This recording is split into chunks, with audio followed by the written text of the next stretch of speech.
All right. Thanks for tuning in. I'm Dave, and this is Save America, Vote Tulsi Gabbard, the channel where I talk Tulsi, but I also talk about, some other things as well. As the spirit moves me, I tend to go where the spirit tells me to go. And whether that's a spiritual spirit or just the spirit of humanity guiding me forward. Uh, I'm in a strange mood today. You know why I'm in a strange mood? Because last night I dreamt that Anna Kasparian and Tulsi Gabbard were doing mixed martial arts. And I gotta tell you, it didn't go well for Anna Kasparian in the dream. And, I woke up thinking, wow, Tulsi really can kick some serious butt. And I think the dream was actually a metaphor of something that has been on my mind, which is, why does Anna Kasparian not like or not trust Tulsi Gabbard? She's willing to promote Elizabeth Warren, which, for my money, honestly, if you want to say for my money, but from my perspective, would be a Hillary Clinton 2.0 with maybe a little asterisk next to it. But I think once she got into the Oval Office, it would be a Hillary Clinton bleep show. And progressives would be scratching their collective heads wondering what happened. It's funny because she used to be a Republican, Elizabeth Warren. A lot of people don't know that about her.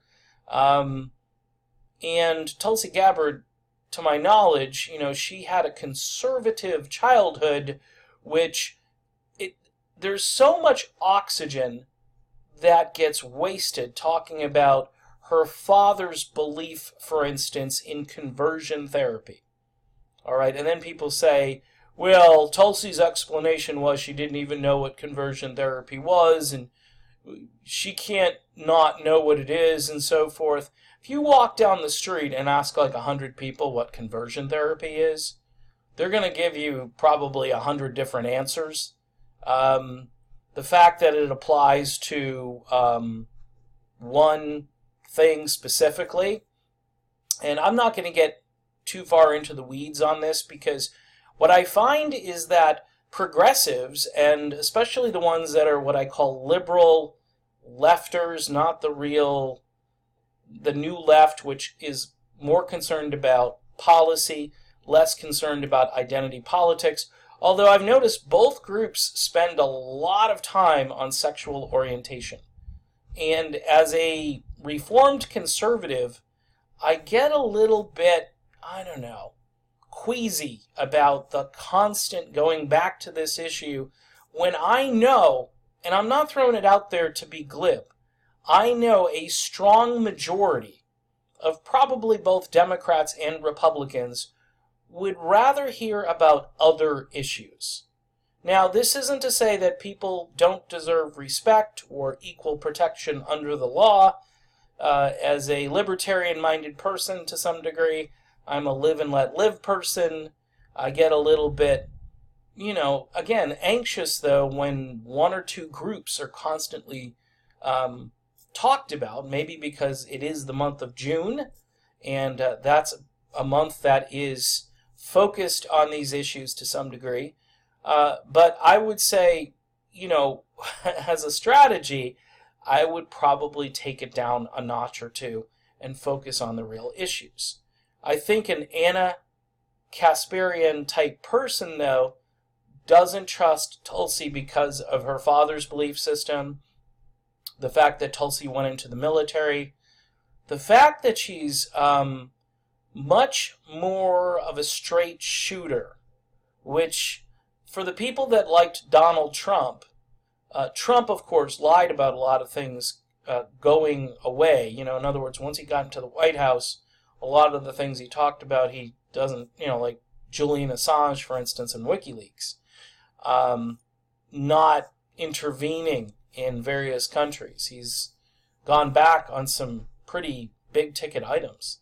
So when I look at Trump, though, as far as his message leading up to when he actually beat Hillary Clinton, his supporters liked the bold, brash, basic, sometimes Neanderthal language, and they would forgive him for some of the things that most other candidates wouldn't be forgiven on, because they recognized that this was somebody who was just, he half the time he was off of teleprompter and he's just saying whatever he wants to say.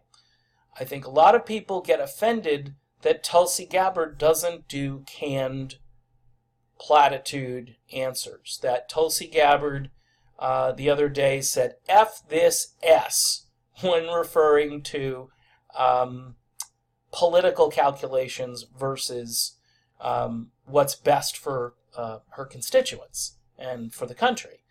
And I think an Anna Kasparian type, because she's kind of bought off already, wants to keep her job, probably has her mindset on getting to MSNBC or to whatever network, CNN. I think she's going to step over some people to get to where she needs to go. And she kind of has to keep a foot in the so-called progressive movement and another foot in the old liberal left conspiracy theory, Cold War, Russian hoaxer movement. She's got to keep... So Tulsi comes along, and that's another thing. Tulsi does not agree with this narrative that TYT pushed and pretty much all the major media outlets pushed on everybody. She doesn't agree with that. I hate to say it, but Fox News is probably more agreeable to the idea that Russiagate was a hoax, although there are some people on even that channel who probably bought into it. I don't know too much about who believes in what over there, but Tulsi Gabbard, I think her opinion on this is a minority opinion when it comes to all Democrats running. Bernie Sanders even has kind of dipped his toe in the water when it comes to Russiagate, and it's disappointing. Bernie has been rather quiet about Julian Assange and about free speech. Tulsi has not. And I think Anna Kasparian would rather shut down competitors like Alex Jones, just get them off. By the way, I'm here in Florida, and if you hear rumbling, that is the sound of the establishment running away from my video. So, in any event, that's the best I could do, kind of winging it here. All of these different factors, the Russiagate stuff, free speech, the military, her somewhat conservative past, or at least, she was raised in that household, and some people are forgiving of that, other people can't forgive. As a conservative type person, especially on social issues, I kind of don't even care, but there's so many people that care so much. And again, my position on treating people with dignity and respect is it just applies across the board, and singling out one group constantly, I think you're going to eventually, people who don't belong to that group are going to get tired of hearing about that group. It's just human nature. They're going to say, okay, what about me? Well, you're not a discriminated person. Well, there are a lot of different groups that are discriminated against, and for all different reasons. So, looking at my cutting-edge analysis here, which is just me sort of looking at things, I would say that this animosity that is definitely there is due to the fact that she's not playing by the conventional wisdom, and not only that, she's a very strong, comfortable in her own skin woman who has life experiences that eclipse not only Anna Kasparian's, but mine, probably most of the people that watch these videos. I'm sure there are people out there who have a certain combination of skills and so forth, but few of them, I think, have the combination that Tulsi Gabbard has. And that, I tell you what, that gets the establishment worried, no matter where part of the establishment they're in.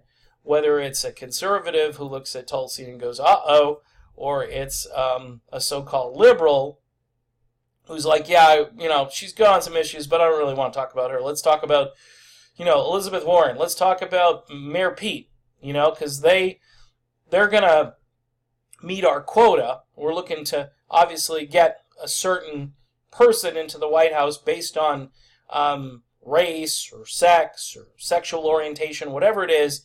And that's gonna be enough for us. And even if they don't toe the line, they're gonna be better than Donald Trump. And Trump is evil, Orange Man bad, and we need to do what we need to do.